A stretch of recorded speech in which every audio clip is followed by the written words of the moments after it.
You think evil lurks in the shadows. What if it's hiding in plain sight? The chilling reality is that satanic killers, fueled by darkness and violence, have walked among us for centuries, and they're still out there. Are you ready to learn their twisted secrets? Chapter 1: Satan's Early Footsteps, Ancient Blood Sacrifices and Rituals. Long before Satan became the symbol of ultimate evil in Christian theology, ancient civilizations had already begun worshipping dark gods and performing grotesque rituals in their name. These deities were not mere figments of primitive imagination. They were terrifying embodiments of chaos, destruction, and death. Blood was their currency, and nothing pleased them more than the cries of the innocent.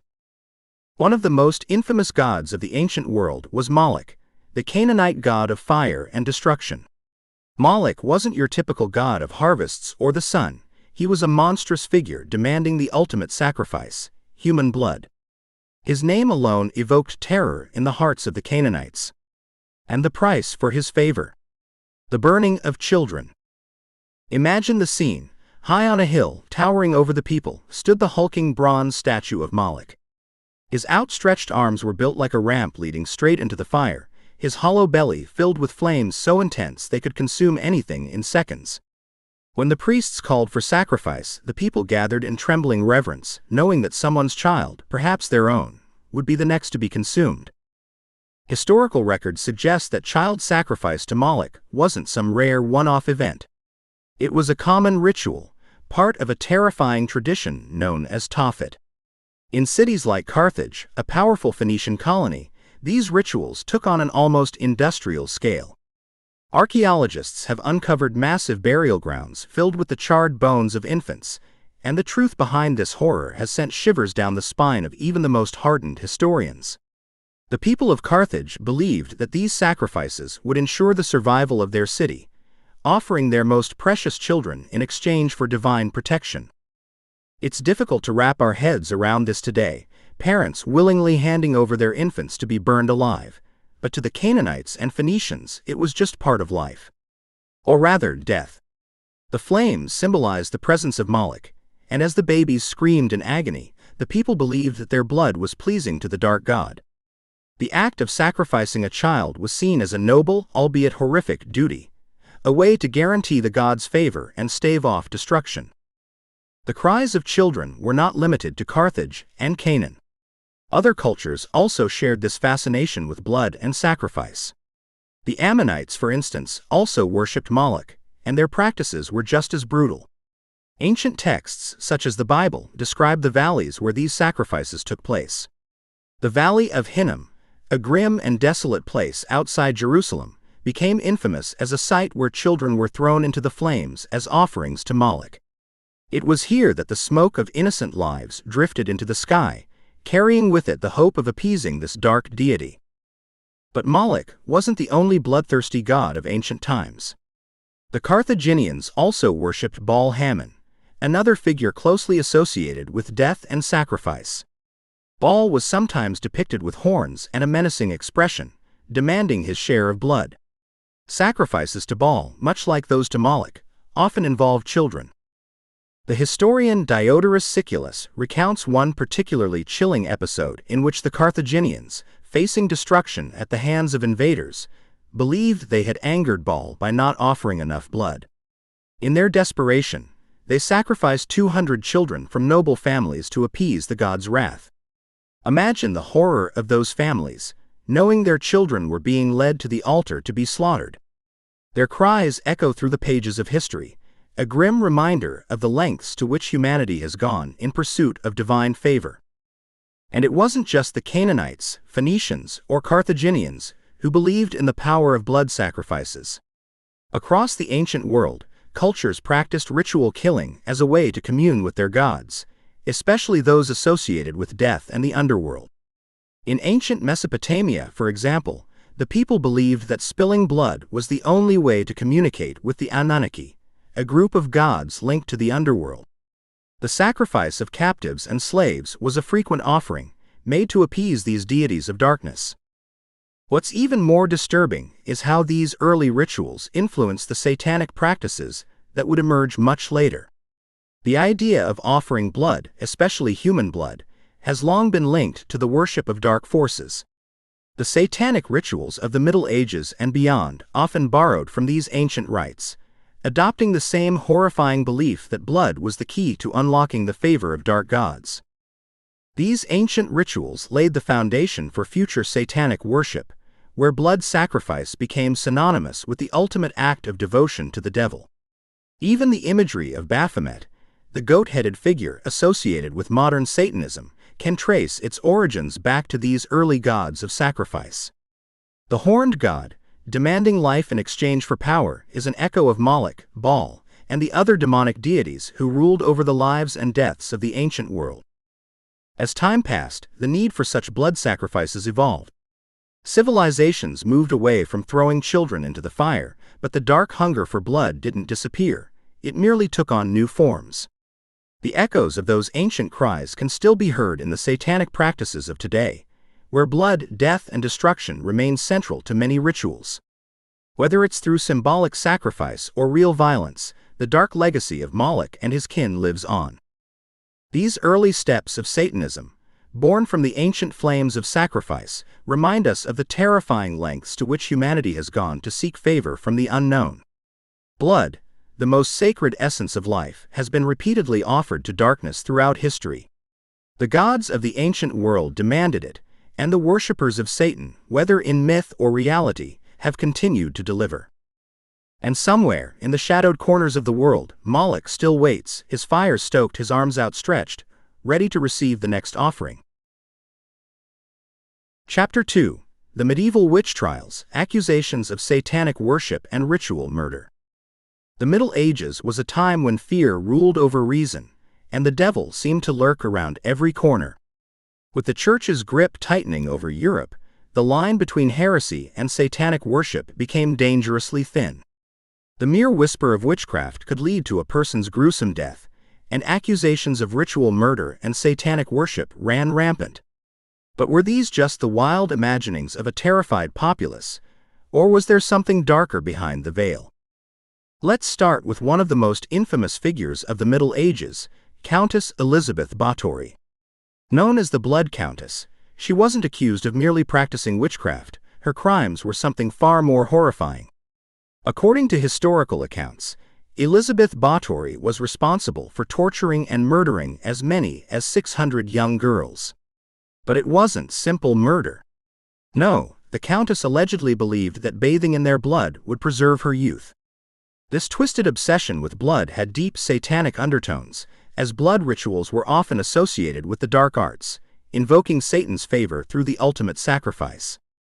Báthory's castle became a house of horrors, where young servant girls disappeared, only to be found later mutilated, drained of blood, and subjected to unspeakable tortures. It wasn't long before whispers spread that the Countess was in league with the devil himself. Testimonies from witnesses during her trial described dark rituals, including satanic ceremonies performed in secret chambers, where Báthory would indulge in her bloodlust, all in the name of dark, unholy power. While historians debate the full extent of Báthory's crimes, the fear of her satanic influence was enough to cement her legacy as one of history's most infamous murderers. And she wasn't alone. The Middle Ages are riddled with stories of covens and individuals accused of committing atrocities in the name of Satan. The Church, ever watchful, was determined to root out these evil influences, leading to the infamous witch hunts that ravaged Europe. The trials themselves were horror stories in their own right. Throughout France and Germany, accusations of satanic worship grew like wildfire, with many accused of sacrificing infants and committing ritual murders. The Malleus Maleficarum, written in 1487, became the Church's guidebook for identifying and eradicating witches. This tome painted witches as Satan's devoted followers, who would murder children and offer their souls to the devil in exchange for power. Women were the primary targets, with midwives and healers often accused of using their craft for nefarious purposes. In one particularly chilling case in Germany, known as the Würzburg witch trials, 1626 to 1631, over 900 people were executed on charges of witchcraft. These people were accused of everything from flying through the night to participating in demonic rituals involving child sacrifice. According to trial documents, some of the accused were said to have gathered in remote forests, where they summoned demons, danced naked around sacrificial fires, and feasted on the flesh of infants. The allegations, while often unsubstantiated, painted a terrifying picture of satanic worship spreading like a plague through society. One of the most disturbing aspects of these trials was the nature of the confessions. Under the excruciating pain of torture, many confessed to unspeakable acts. Some claimed to have offered their newborns to Satan, others said they attended black masses, where the blood of infants was spilled to appease dark forces. Whether these confessions were true or merely the product of unbearable suffering is unclear, but the details they provided were enough to send hundreds to their deaths. In France, the Loudun possessions, 1634, became a famous case of mass hysteria, where a convent of Ursuline nuns was said to be possessed by demons after falling under the influence of a local priest, Father Urbain Grandier. The nuns claimed that Grandier had led them into satanic worship, and their violent fits and strange behavior convinced the authorities that they had indeed been overtaken by the devil. Grandier was arrested, tortured, and eventually burned at the stake for allegedly summoning demons and causing the possession. Trial records reveal shocking testimonies of orgies, black magic, and blood rituals, although whether these events truly took place or were a result of hysteria is another matter entirely. Another gruesome chapter in the medieval witch trials involved the Bamberg witch trials in Germany. These trials, which occurred between 1626 and 1631, saw the execution of hundreds of people, many of whom were accused of satanic worship and ritual murder. According to court documents, accused witches were said to have sold their souls to Satan, participated in black Sabbaths, and sacrificed children. One chilling confession from a woman named Katharina Hennot described how she was forced to kill her newborn as part of a satanic ritual, feeding the child's blood to a demonic entity. Whether coerced under torture or not, these confessions added fuel to the fear that Satan's followers were everywhere, hiding in plain sight. The Church, fully believing that Satan's influence was at work, spared no mercy. Torture chambers were filled with accused witches, their bodies broken until they gave the names of others involved in these supposed covens. It became a vicious cycle of accusation and execution, with entire families sometimes wiped out in the name of purging Satan from the land. Of course, it wasn't just the accused who committed acts of horror. Those conducting the witch hunts and trials were often just as brutal. In their zeal to stamp out satanic worship, inquisitors showed no compassion. Accused witches were stripped naked, shaved, and searched for devil's marks, birthmarks or scars that were said to be proof of a pact with the devil. They were then subjected to water torture, the rack, or worse, until they confessed to crimes they may never have committed. But perhaps the most terrifying part of the medieval witch trials was the sheer randomness of it all. Anyone could be accused, no matter how pious, innocent, or unassuming they appeared. A simple neighborly dispute could escalate into a death sentence if one side accused the other of witchcraft. And once the accusation was made, there was little hope of escape. The only thing waiting at the end of the trial was the stake, the flames, and the haunting smell of burning flesh. In a time where Satan was believed to walk among men, disguised as the innocent or the healer, the medieval world became a place of nightmarish suspicion. Fear and horror ruled the day, and the faintest rumor of satanic worship could lead to the end of a life. And all too often it did. These witch trials, rooted in fear of satanic worship and ritual murder, serve as a grim reminder of how far humanity can descend when driven by terror. The horrors of the medieval witch trials still echo through history, their flames never fully extinguished. Chapter 3: The Hellfire Clubs and Nobility's Dark Rituals. In the darkened halls of 18th-century Europe, where chandeliers glittered above balls and banquets, a more sinister form of entertainment flourished. Beneath the surface of powdered wigs, courtly manners, and opulent estates, there was a hidden world where the elite indulged in depravity, cruelty, and satanic rituals. This was the world of the Hellfire Clubs, where nobles sought to defy morality, revel in debauchery, and play with the forces of darkness. The most infamous of these secret societies was the Hellfire Club of England, founded by Sir Francis Dashwood in the 1740s. To the public eye, Dashwood was a respected politician, a man of influence. But behind the doors of his estate at Medmenham Abbey, he led a group of aristocrats and intellectuals who engaged in satanic rites and ritualistic orgies, all under the banner of mocking the church and embracing sin. Their motto, "Do what thou wilt." It was a declaration of rebellion, not only against the stifling moral codes of the time, but against the very idea of divinity itself. The Hellfire Club's gatherings were said to be a carnival of excess, where members would dress as monks and nuns, mocking the church, while engaging in acts of depravity that would have shocked even the most liberal of the era. And lurking beneath this hedonism was something darker, a fascination with Satan. Medmenham Abbey itself was transformed into a satanic temple of sorts. Dashwood had the walls of the abbey decorated with pagan symbols, demonic figures, and grotesque statues. Beneath the estate, a network of caves, now known as the Hellfire Caves, became the setting for their most depraved rituals. It was in these dark, candle-lit chambers that the most chilling rumors arose, of mock black masses where Satan himself was invoked. The idea was to spit in the face of God, to challenge heaven by embracing hell. Though much of what happened within the Hellfire Caves is shrouded in mystery, rumors and testimonies from the time paint a grim picture.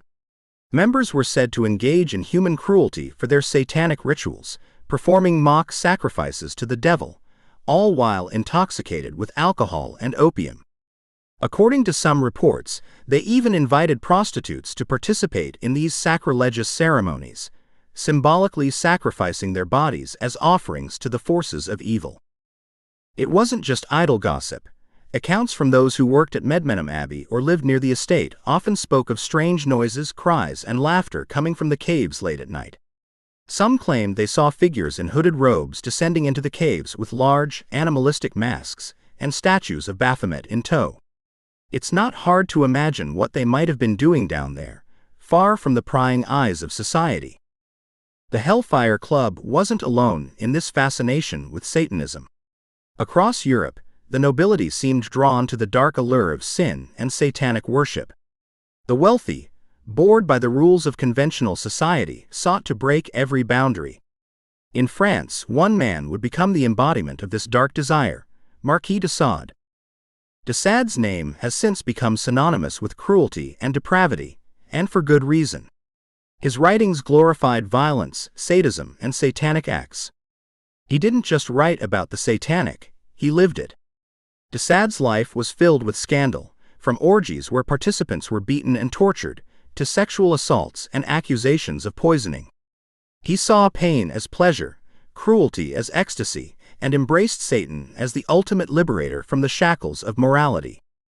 In his notorious novel, Justine, de Sade explores the complete degradation of a young woman as she falls into the clutches of sadistic men who torture her for their own amusement. What makes de Sade's work so chilling is how he infuses it with satanic elements.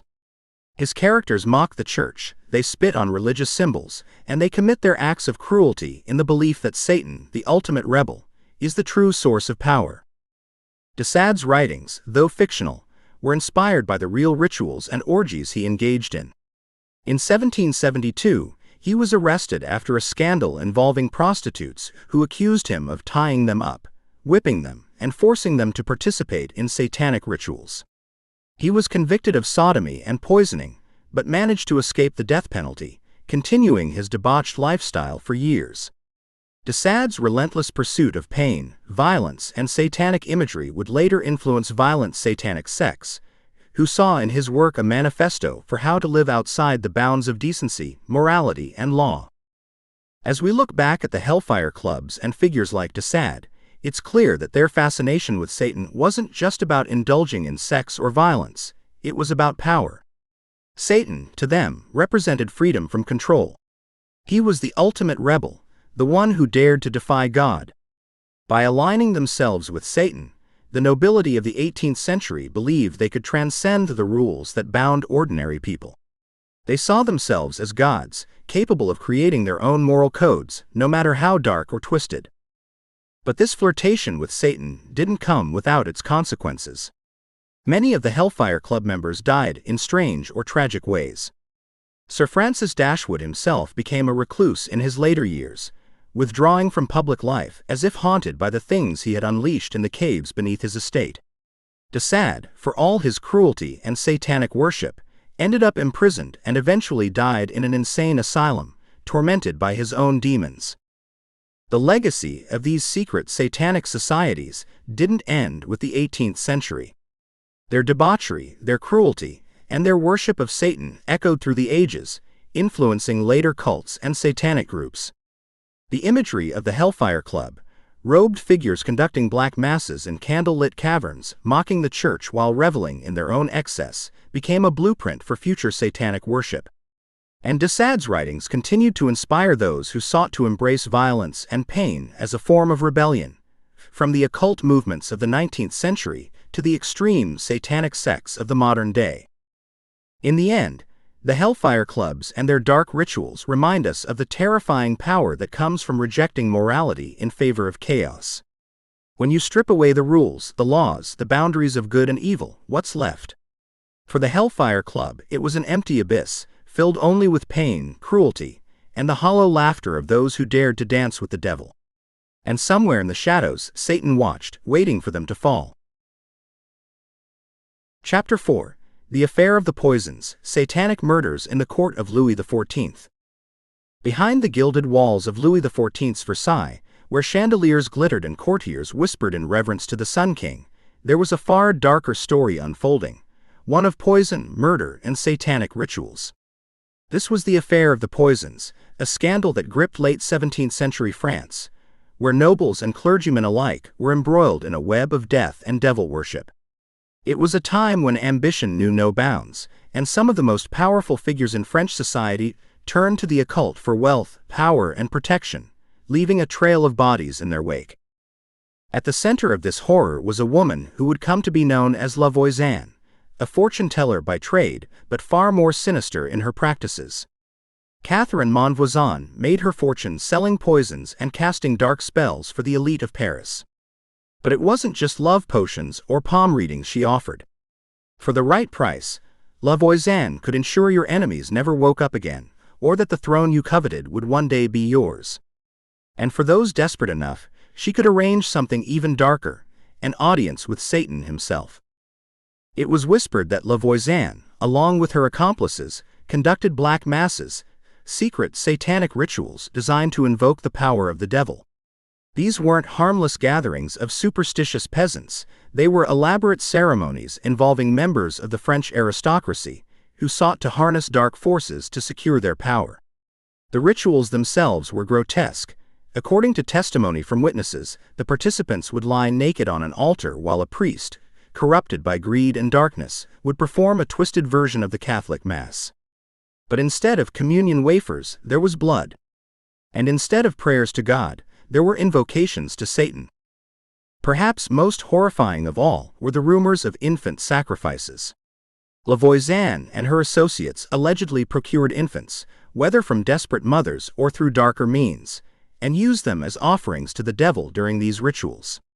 Testimonies from the investigation speak of babies being slaughtered over the naked bodies of aristocrats, their blood drained and offered to demonic entities in exchange for power, protection, and influence at court. These sacrifices were believed to cement pacts with dark forces, ensuring that those who participated in the rituals would rise to positions of even greater power, or remove any obstacles standing in their way. As the years passed, more and more bodies began to pile up, all linked to poisonings among the nobility. Suspicion grew, and it wasn't long before the authorities started digging into the underworld of Paris. What they uncovered was a horrifying web of satanic rituals, poisonings, and murder-for-hire schemes that reached all the way to the highest ranks of society. One of the most chilling figures entangled in this scandal was Madame de Montespan, Louis XIV's once beloved mistress. Montespan, known for her fiery temper and ambition, was rumored to have turned to La Voisin to maintain her influence over the king. It's said that Montespan participated in these black masses herself, lying on the altar as a priest called out to Satan, demanding the king's eternal love in exchange for the blood of infants. The thought that the mistress of the most powerful monarch in Europe was engaging in satanic rituals is almost too horrifying to believe, but the testimonies from Lavoisien's trial suggest it was all too real. As the investigation deepened, more and more figures were implicated, leading to what became known as the Poison Affair. The authorities arrested hundreds of individuals, from fortune tellers to nobles, priests to poisoners. Many of them were tortured into confessing their roles in the satanic rituals and poisonings, and the details they provided were enough to turn the stomach of even the most hardened investigators. Lavoisienne herself was arrested in 1679, and under interrogation, she revealed a labyrinth of crime that shocked the French court to its core. She admitted to providing poisons to some of the most powerful families in France, and while she denied personally performing the infant sacrifices, numerous witnesses claimed otherwise. One testimony described how she had pricked the infants, draining their blood into goblets to be drunk by those making pacts with the devil. The most damning testimonies came from Lavoisien's own daughter, who claimed to have witnessed her mother and her associates performing the rituals. According to her, Lavoisienne kept a hidden chamber beneath her house where the black masses were performed. The altar was adorned with black candles, and the air was thick with incense, except this was no religious gathering. It was a desecration of the sacred, where babies' lives were snuffed out for the sake of power. Perhaps the most terrifying aspect of the affair of the poisons was how casually these horrific acts were performed. To many of the nobles involved, this was just another tool for advancing their political ambitions. They didn't see themselves as murderers or Satanists, they saw themselves as survivors, playing the dangerous game of court intrigue in the only way they knew how. And in their minds, invoking Satan's power through murder and sacrifice was simply another way to win. As the trial continued, it became clear that the poisonings and satanic rituals were only part of a larger picture. Lavoisien's network was vast, and it extended to other fortune tellers, poisoners, and even priests who had fallen from grace. These men of the cloth, sworn to serve God, had instead turned to the devil, conducting the black masses with Lavoisienne and her associates, selling their souls for wealth and influence. By the time the trials ended, dozens had been executed for their roles in the scandal. Lavoisienne herself was burned at the stake in 1680, screaming in agony as the flames consumed her. But even as she died, the full extent of the affair of the poisons remained shrouded in mystery. How many infants had been sacrificed? How many nobles had made pacts with Satan to further their ambitions? And how deep did the rot go in Louis XIV's court? The affair of the poisons remains one of the most chilling episodes in French history, not just for the murders and poisonings, but for the casual cruelty with which lives were destroyed in the pursuit of power. In the hidden chambers of Paris, where Satan was invoked and blood was spilled, a dark chapter of history was written, one that still haunts the corridors of Versailles to this day. The idea that members of the French aristocracy, the supposed pinnacle of civilization, could be involved in such heinous acts is almost too terrifying to comprehend. But the evidence is there, in the testimonies, the bodies, and the blackened memories of a court willing to sacrifice anything or anyone in their pursuit of power. Chapter 5: The 19th Century, Satanism, Crime and Literature. The 19th century was a time of shadows, a period when society stood on the brink of modernity, but old fears lingered in the dark corners. Industrialization brought about a new era, but so did a fascination with the macabre, the forbidden, and the occult. This was a time when Satanism wasn't just whispered about in secretive circles, but seeped into the public consciousness through both crime and literature. The devil's shadow stretched long over the century, casting a sinister glow over real-life scandals and the Gothic stories that captivated readers. The century opened with an unsettling truth.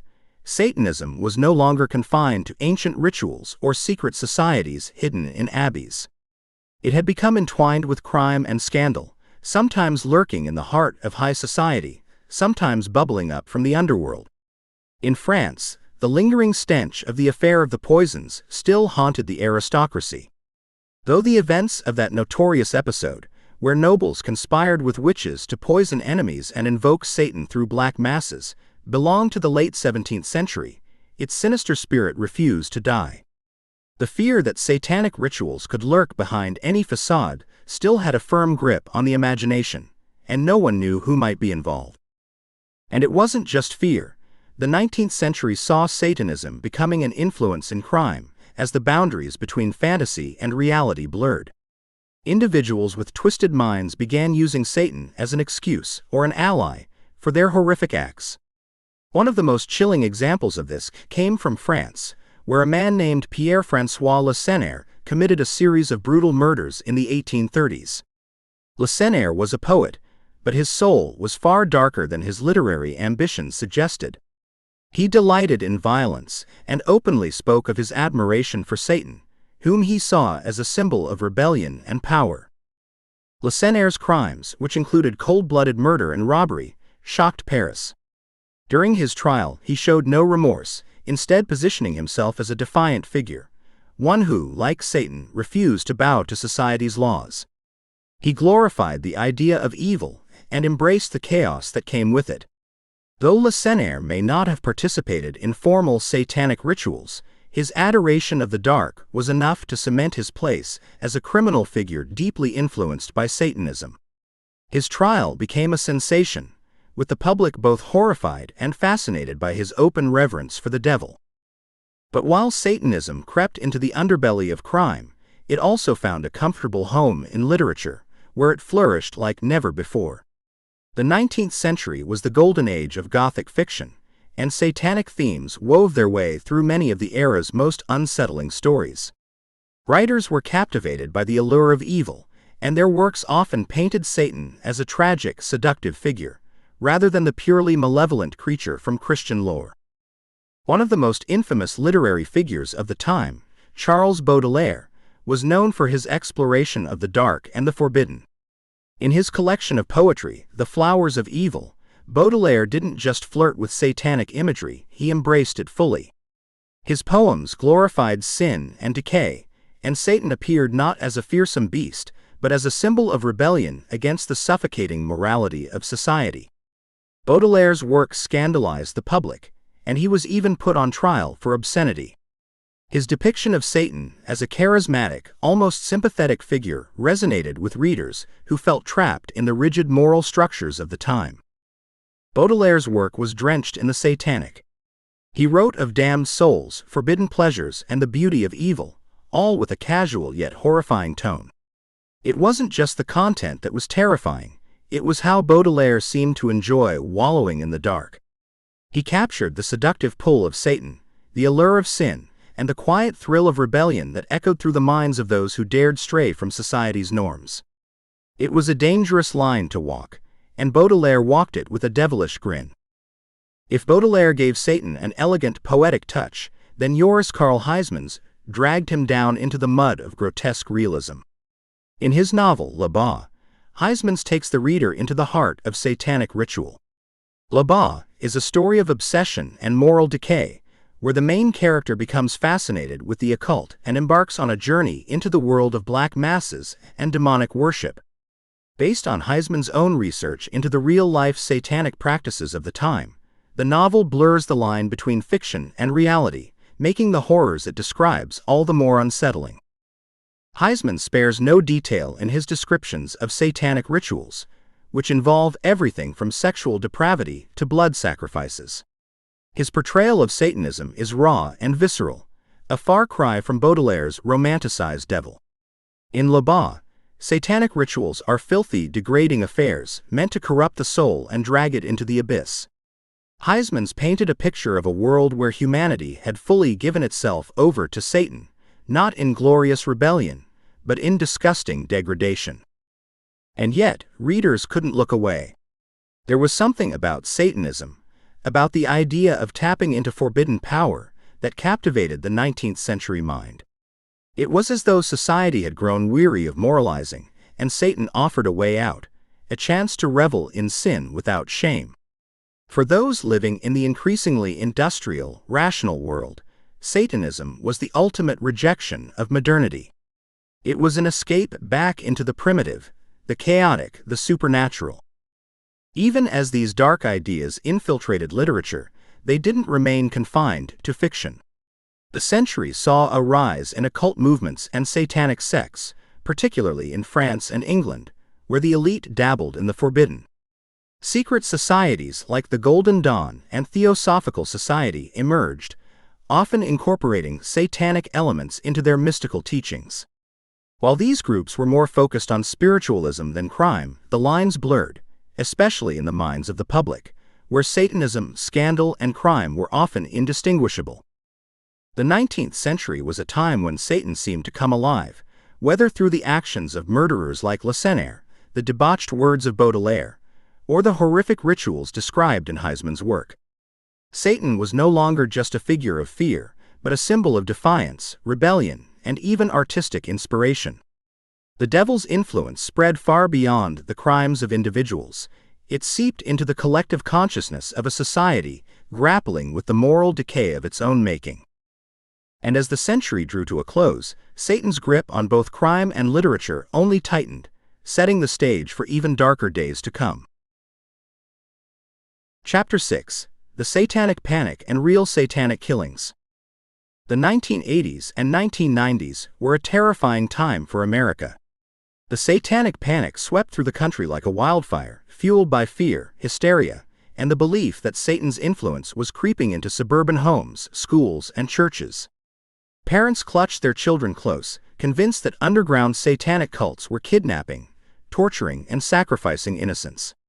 While many of the accusations during the Satanic Panic were later debunked, wild tales born out of paranoia, there were real cases that left a trail of horror, blood, and death, proving that the dark allure of Satanism had gripped some in ways far beyond simple fantasy.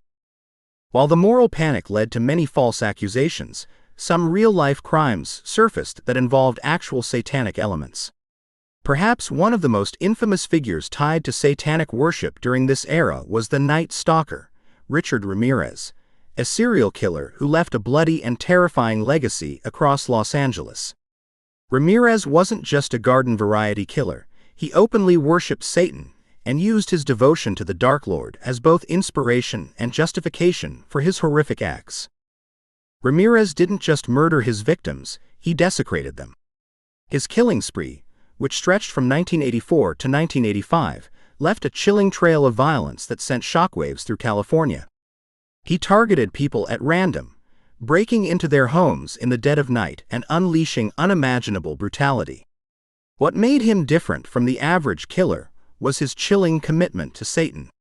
Ramirez would leave satanic symbols at the scenes of his crimes, including inverted pentagrams drawn in the blood of his victims. In one particularly gruesome case, Ramirez carved a pentagram into the body of one of his victims, marking her flesh as an offering to Satan. During his trial, the full scope of Ramirez's obsession with Satan became clear. He taunted the courtroom, flashing a pentagram that he had drawn on his hand and yelling, "Hail Satan!" as if the devil himself were sitting in the audience approving of his murderous rampage. The media quickly latched onto his satanic connections, and the public, already on edge from the ongoing satanic panic, saw in Ramirez the physical embodiment of the very evil they had feared all along.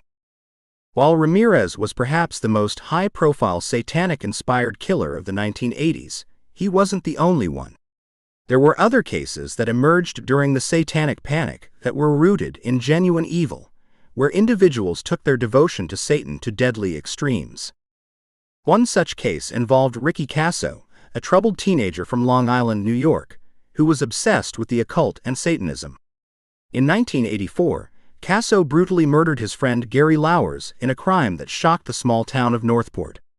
Casso and a group of friends had been dabbling in dark magic, and during one drug-fueled night in the woods, Casso stabbed Lauwers to death, reportedly screaming, "Say you love Satan," as he plunged the knife into his victim over and over again.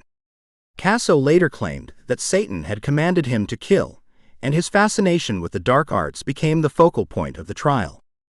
The media sensationalized the story, focusing on Casso's love of heavy metal music, his use of drugs, and his obsession with Satanism. While Casso's crime was rooted in a combination of mental illness and drug abuse, the fact that he invoked Satan during the murder gave the public exactly what they were looking for: proof that satanic worship led to real-world violence and death. Of course, there were cases where the lines between hysteria and reality blurred even further. During the height of the Satanic Panic, the ritual abuse trials unfolded, and they remain some of the most controversial and terrifying cases to this day. The trials were a direct result of a widespread belief that satanic cults were engaging in ritualistic abuse of children in daycare centers across America. The most infamous of these cases was the McMartin preschool trial in California, which began in 1983. The allegations were nothing short of nightmarish. Children as young as 2 years old claimed they had been subjected to ritualistic abuse, including being forced to participate in black masses, witnessing the murder of animals, and enduring unspeakable acts at the hands of satanic cult members. The investigation quickly ballooned, with dozens of children coming forward with similar stories. It seemed, for a while, that the McMartin family, who ran the preschool, were at the heart of a vast satanic conspiracy. However, after years of trials, no substantial evidence was found to support the accusations, and the McMartins were eventually acquitted. The case is now seen as a tragic example of mass hysteria, fueled by suggestive questioning of the children and a national obsession with Satanism. While no actual satanic cult was found to be operating out of the McMartin preschool, the damage was done. Families were torn apart, reputations destroyed, and the fear of satanic ritual abuse remained. Yet amid the hysteria and false accusations, there were genuine cases of ritualistic abuse that fit the very mold society feared. One such case involved Adolfo Constanzo, a charismatic leader of a drug smuggling cartel that operated out of Matamoros, Mexico. Constanzo wasn't just a drug dealer, he was a practitioner of Palo Mayombe, an Afro-Cuban religion that incorporates animal sacrifice. But Constanzo took the rituals to a horrifying new level, blending his religious beliefs with Satanism and escalating his sacrifices to include humans. In 1989, Constanzo and his followers were responsible for the kidnapping and ritualistic murder of Mark Kilroy, a University of Texas student who had been visiting Mexico on spring break. Kilroy was taken to a remote ranch where Constanzo's cult performed gruesome rituals in which they tortured and killed him, believing his sacrifice would grant them supernatural protection from law enforcement. Kilroy's death was one of at least 15 murders committed by the cult, all done in the name of dark satanic rituals. When police raided the ranch, they discovered an altar adorned with human remains, evidence of the blood-soaked rituals that had taken place there. The Satanic Panic may have been fueled by paranoia and exaggeration, but the era was also marked by real, undeniable horror, crimes that were truly inspired by a devotion to the devil. For killers like Richard Ramirez, Ricky Casso, and Adolfo Constanzo, Satanism wasn't just an excuse, it was a deeply ingrained part of their identities. They believed that by invoking Satan, they could gain power, protection, or even eternal favor. These cases remind us that while hysteria can often cloud the truth, there is a darkness that exists in the human soul, one that, for some, manifests in a devotion to evil, to Satan. The devil may not be lurking in every corner, but for those who willingly embrace him, the consequences are often written in blood.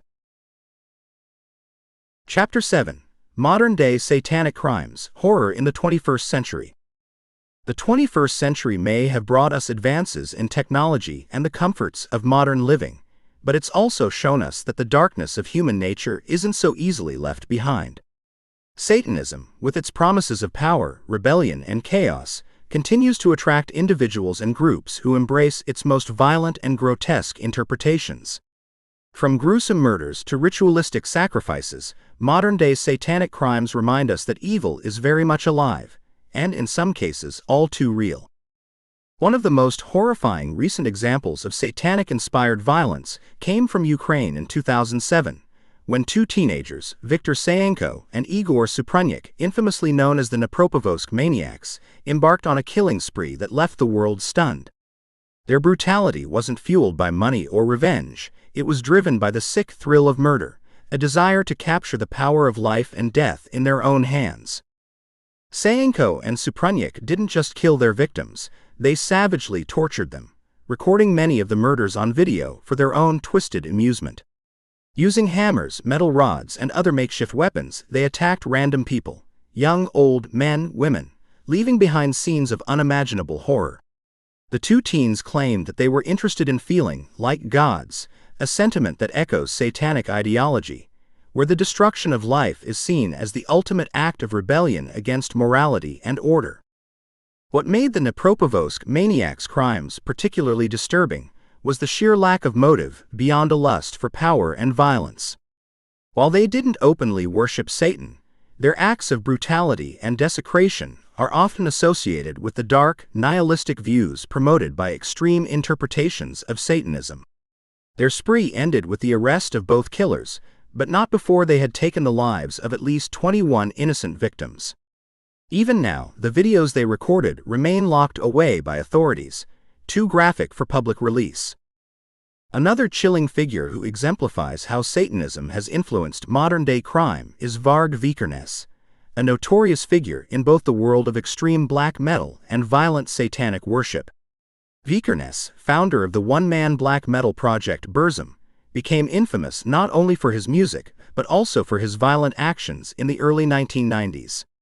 He was part of a movement in Norway's black metal scene that sought to destroy Christianity and reclaim the country's pagan roots through acts of terror and violence. Vikernes, alongside other members of the black metal scene, participated in a wave of church arsons, setting fire to ancient wooden churches across Norway. These acts weren't just about destruction, they were about making a statement. In the eyes of Vikernes and his peers, burning these Christian sites was an offering to Satan, a defiant gesture against the moral and religious structures that had dominated their society for centuries. But Vikernes' crimes didn't stop with arson. In 1993, he committed murder, stabbing fellow black metal musician Euronymous to death in a bloody confrontation. The killing was both personal and ideological. Vikernes believed Euronymous had betrayed him and wanted to seize control of their movement. Vikernes' trial captured worldwide attention as he stood in court with an expression of smug defiance, showing no remorse for his actions. He was sentenced to 21 years in prison, but his influence on the black metal scene and on the darker fringes of Satanism endured. Black metal and its flirtation with Satanism have continued to inspire both fear and fascination. While not every band or fan of the genre subscribes to satanic beliefs, there's no denying that some have taken it to violent extremes. In Europe and beyond, underground scenes have emerged where Satanism isn't just an aesthetic or musical influence, it's a way of life, complete with rituals, sacrifices, and in some cases, violence. One such modern group is the Order of Nine Angles, ONA, an underground satanic organization with origins in the UK. The ONA promotes a form of Satanism that goes beyond simple rebellion or individualistic worship. Their teachings advocate for the overthrow of modern society, using extreme violence, including murder, as a tool for satanic enlightenment. The group's literature even encourages followers to commit human sacrifice as a way to transcend and gain favor with dark entities. While many satanic groups in the modern world are non-violent, the ONA is a chilling reminder that some take these beliefs to deadly extremes. In recent years, authorities have linked the group to murders and terrorist plots, with several members arrested for attempting to carry out violent attacks in the name of Satan. In 2020, a British soldier named Ethan Melzer was charged with plotting a deadly ambush on his own unit as part of an ONA-inspired plan. He had shared information with fellow Satanists, hoping to orchestrate a massacre that would please their dark gods. The chilling part is that the ONA isn't the only group like this. Across the world, similar underground satanic cults continue to operate, often in the shadows, away from the public eye. These groups recruit disenfranchised or disturbed individuals, offering them a sense of power and belonging through satanic rituals. Some of these cults believe that human sacrifice is the ultimate way to connect with the forces of evil, leading to real-world acts of violence. Investigations into these groups are ongoing, but the secrecy surrounding them makes it difficult for law enforcement to penetrate their networks. Many of these satanic sects operate online, spreading their teachings through encrypted forums and social media, recruiting new members who are drawn to the allure of power, rebellion, and the dark promises of Satanism. As we move deeper into the 21st century, it's clear that Satanic-inspired violence hasn't faded into history. It's still very much a reality. From the brutal thrill killings of the Dnepropetrovsk Maniacs to the arsons and murders committed by black metal extremists like Varg Vikernes, modern-day satanic crimes are a stark reminder that evil takes many forms. For some, Satan represents freedom and power, a way to reject the constraints of society and morality. But for others, Satanism becomes something far more dangerous, a justification for cruelty, murder, and ritualistic violence. Whether through cults that promote human sacrifice or individuals who commit heinous acts in Satan's name, the devil's influence continues to creep into the darkest corners of modern life. And somewhere in the shadows, these followers of Satan wait, ready to spill blood, burn churches, and spread chaos, all for the twisted thrill of serving the ultimate master of evil.